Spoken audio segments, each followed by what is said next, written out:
Hello అందరికీ ముందుగా welcome to my channel Arushi tiny world. So ఈరోజు మేము శిల్పారామం మా పిల్లలకి చూపించడానికని పిల్లల్ని తీసుకొని వెళ్తూ ఉన్నాము.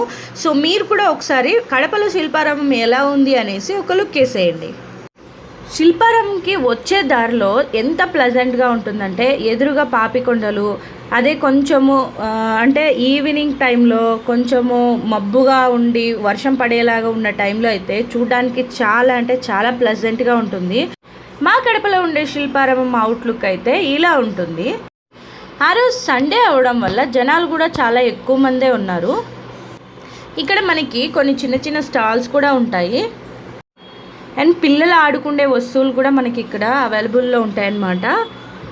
శిల్పారామంలో main centre of the attraction అంటే ఇదిగో ఇక్కడ చూస్తున్నారు కదా, ఇవే అన్నమాట.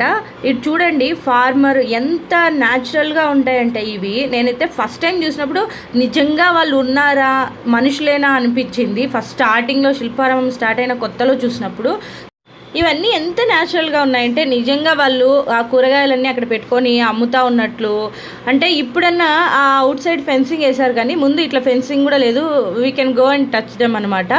సో ఇప్పుడు చాలామంది పిల్లలు చాలా అత్తి అయిపోయినారు కాబట్టి యాడ విరగొడతారన్న భయంతో వాళ్ళు ఫెన్సింగ్ కూడా వేసినట్టున్నారు. మన దగ్గర ఎన్ని టాయ్స్ ఉన్నా కూడా బయటకు వెళ్ళినప్పుడు మాత్రం కంపల్సరీగా మనం బొమ్మలు కొనుక్కోవాలనేది మా పిల్లల కాన్సెప్ట్ అనమాట. అది ఎప్పుడూ కూడా ఫాలో అవుతూనే ఉంటారు మా వాళ్ళు.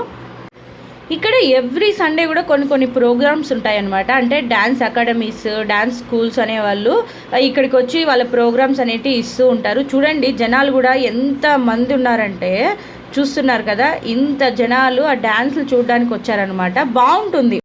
మన కడపలో ఇంకా చూడాల్సిన ప్లేసెస్ ఏమున్నాయో కామెంట్ బాక్స్లో కామెంట్ చేయండి.